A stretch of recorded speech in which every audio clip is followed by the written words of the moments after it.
Đội bên Yên Bái nhả dây một chút ạ. Đội Yên Bái nhả dây một chút ạ. Bên này là đội Yên Bái.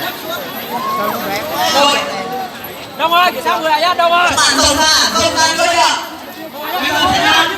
Nào, các bạn làm cái ơi. Các bạn Yên Bái ơi.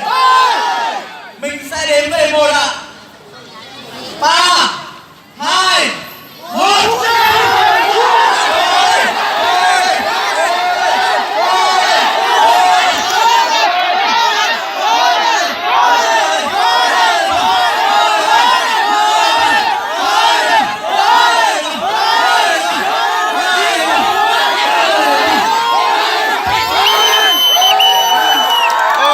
Yên Bái đã thắng rồi.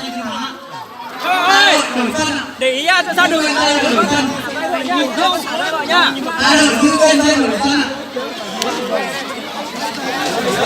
Cứ thắt xuống. Im bánh nhẹ nhẹ tay thôi à.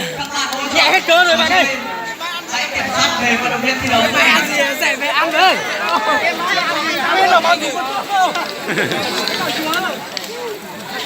Anh biết đi.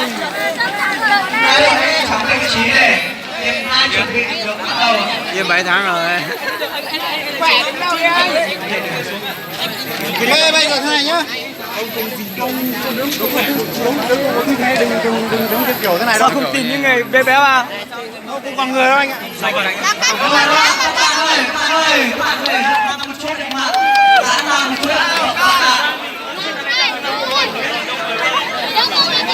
bạn giãn rộng ra. Anh giãn rộng ra em. Giãn rộng. Bạn giãn ra rộng hơn một chút đúng không? Khán giả hãy rộng ra này nếu các bạn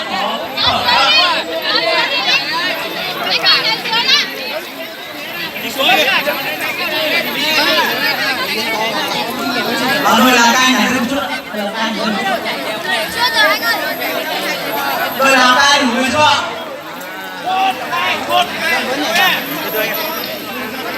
Các bạn đừng em máy đâu ạ? Các bạn em máy đâu ạ? Đôi làm cay này hơn chút.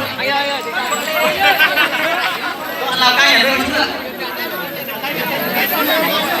Rồi. Các bạn làm cay đâu ạ? Mình sẽ đến đây một. Chưa anh ơi. Từ. Nhìn nhiều cái làm sao?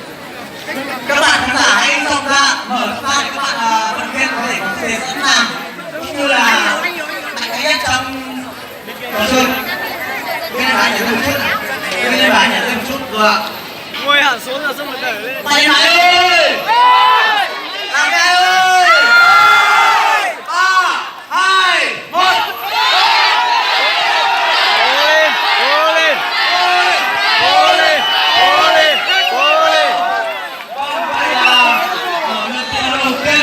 Yên Bái chiến thắng trước Lào Cai. Hôm nay em gái chúng mình đạt được giải nhất luôn. Sẽ là đội Điện Biên gặp đội Hà Giang. Hai đội hãy nhanh chóng lên phía.